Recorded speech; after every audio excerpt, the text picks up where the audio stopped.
Hello दोस्तों। स्वागत है आज का आपकी क्यूज में, जिसमें 20 क्वेश्चन हैं। जिसके जितने क्वेश्चन सही हो वे अपने आंसर कमेंट कर देना।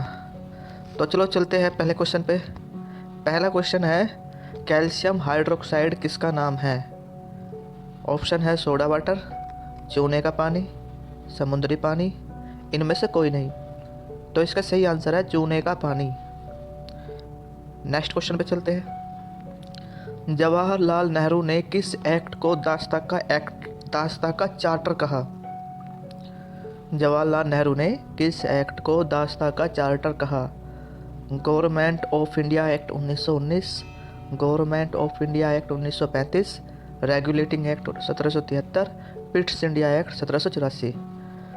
अब देखो, जवाहरलाल जो नेहरू था वो किस समय था? वो था क्या नाम, 1910 से 1947 तक। तो इसमें दो ऑप्शन है, एक है 1919 और एक है 1935। तो अंदाज़ा लगाया जाए तो 1919 और 1935 वाला सही होगा। पर 1930 के बाद ज़्यादातर कांग्रेस का कार्यभार किसने संभाला था? जवाहरलाल नेहरू ने। तो इसका सही आंसर कौन सा है? B, Government of India Act 1935। Next question पे चलते हैं। भारतीय पंचांग का अंतिम मास कौन सा होता है? यानी भारतीय जो पंचांग है, हिंदी पंचांग, उसका अंतिम महीना कौन सा होता है? चैत, माघ, फागुन या इनमें से कोई नहीं। तो इसका सही आंसर है फागुन। और इसका जो पहला महीना होता है उसे बोलते हैं हम चैत।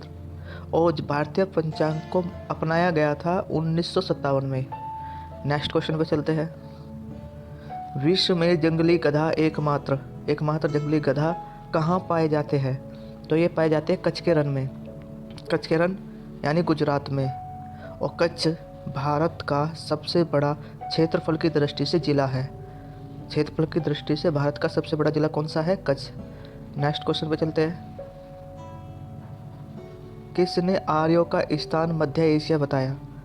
मैक्स मुलर ने, दयानंद सरस्वती ने, बाल गंगाधर तिलक ने, आर्यभट्ट ने। तो इसका सही आंसर है मैक्स मुलर। दयानंद सरस्वती भी आर्य से संबंधित है। इन्होंने एक नारा दिया था कि वेदों की ओर लौटो। और दयानंद सरस्वती का बचपन का नाम मूल शंकर था। आर्य थे। आर्य का जो प्रिय पशु था वो घोड़ा था। और इनकी खोजी हुई धातु थी लोहा। नेक्स्ट क्वेश्चन पे चलते हैं।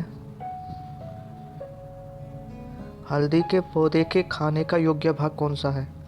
जड़, परकंद, कंद, फल। तो इसका सही आंसर है परकंद। एक हल्दी और एक हल्दी की तरह ही होती है अदरक। इन दोनों के जो खाने योग्य भाग है वो परकंद है।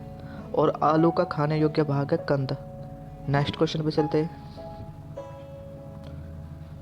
महात्मा गांधी दक्षिण अफ्रीका से भारत किस वर्ष में लौटे?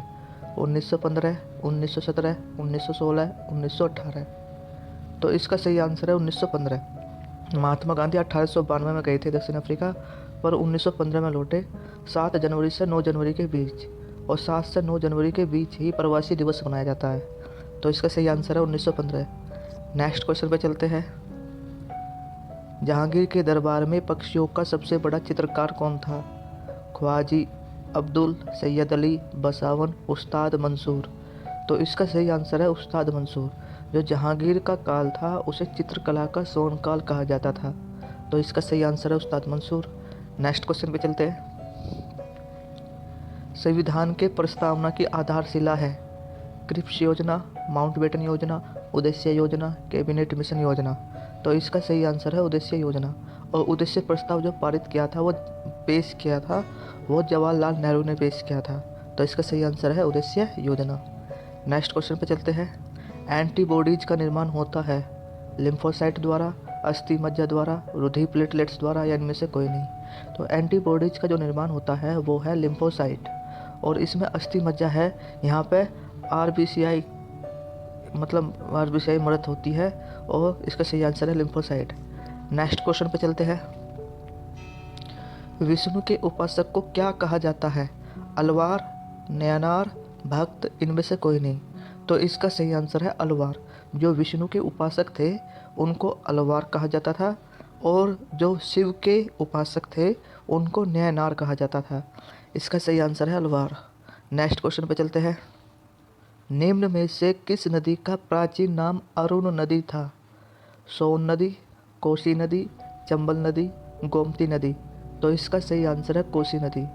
तो कोसी नदी का जो पहला नाम था या प्राचीन नाम था उसे हम अरुण नदी के नाम से जानते हैं और कोसी नदी को बिहार का शोक भी कहा जाता है। इसका सही आंसर है कोसी नदी। नेक्स्ट क्वेश्चन पे चलते हैं। विश्व विकलांग दिवस कब मनाया जाता है? 3 दिसंबर, 19 दिसंबर, 11 दिसंबर या 16 अक्टूबर? तो इसका सही आंसर है 3 दिसंबर। जो विश्व विकलांग दिवस है वो 3 दिसंबर को बनाया जाता है, जबकि 19 नवंबर को विश्व नागरिक दिवस मनाया जाता है और 11 दिसंबर को विश्व अस्थमा दिवस मनाया जाता है और 16 अक्टूबर को विश्व खाद्य दिवस मनाया जाता है। नेक्स्ट क्वेश्चन पे चलते हैं। संस्कृत ग्रंथ अष्टधाई किससे संबंधित है? औषधि विज्ञान, ज्योतिषी विज्ञान, राजनीति शास्त्र या व्याकरण? तो इसका सही आंसर है व्याकरण। जो संस्कृत ग्रंथ अष्टधाई है उसका संबंध व्याकरण से है और अष्टधाई को जो लिखा था वे थे पाणिनि ने अष्टधाई को लिखा था। नेक्स्ट क्वेश्चन पे चलते हैं। सिकंदर की सेना ने किस नदी को पार करने से इनकार कर दिया था? व्यास नदी, झेलम नदी, चिनाब नदी या इनमें से कोई नहीं? तो सिकंदर की सेना ने व्यास नदी को पार करने से इनकार कर दिया था और व्यास नदी का प्राचीन नाम था विपाशा नदी। प्राचीन नाम क्या था? विपाशा नदी। नेक्स्ट क्वेश्चन पे चलते हैं। सलाल परियोजना किस नदी पर स्थित है? झेलम, चिनाब, रावी, व्यास? इसका सही आंसर है चिनाब नदी। और चिनाब नदी कहाँ बहती है? जम्मू कश्मीर में। और सलाल परियोजना कहाँ पे है? जम्मू कश्मीर में। तो नेक्स्ट क्वेश्चन पे चलते हैं। जब दो रंग परस्पर मिलने से सफ़ेद प्रकाश उत्पन्न करते हैं तो उन्हें कौन सा रंग बोलते हैं? तो पूरक रंग, संपूरक रंग, अपूरक रंग या इनमें से कोई नहीं? तो इसका सही आंसर है पूरक रंग। नेक्स्ट क्वेश्चन पे चलते हैं। कैंडला किसका मात्रक है? ज्योति फ्लक्स, ज्योति देवता, ज्योति तीव्रता या ज्योति ताप? तो इसका सही आंसर है ज्योति तीव्रता। और जबकि ज्योति फ्लक्स का जो मात्रक है वो है ल्यूमेन। नेक्स्ट क्वेश्चन पे चलते हैं। हड़प नीति का संबंध किससे है? Lord Minto, Lord Dalhousie, Lord Canning, Lord Mountbatten? तो इसका सही आंसर है लॉर्ड डलहौजी। लॉर्ड डलहौजी के द्वारा पहला राज्य जो हड़प किया गया था उसका नाम था सतारा। क्या नाम था? सतारा। तो इसका सही आंसर है लॉर्ड डलहौजी। नेक्स्ट क्वेश्चन पे चलते हैं। काकड़ापारा परियोजना किस नदी पर स्थित है? महानदी, गोदावरी, ताप्ती, कृष्णा? तो इसका सही आंसर है ताप्ती नदी। काकड़ापारा परियोजना ताप्ती नदी पर है, गुजरात में स्थित है। तो अगले क्वेश्चन पे चलते हैं। क्वेश्चन कंप्लीट हो गए 20 आज के। तो जिसके जितने सही हो तो अपने सभी आंसर कमेंट कर देना और वीडियो को शेयर करना, ठीक है? और थैंक यू। चलते हैं नेक्स्ट वीडियो पे मिलते हैं आपसे, और वीडियो को शेयर करना मत भूलना।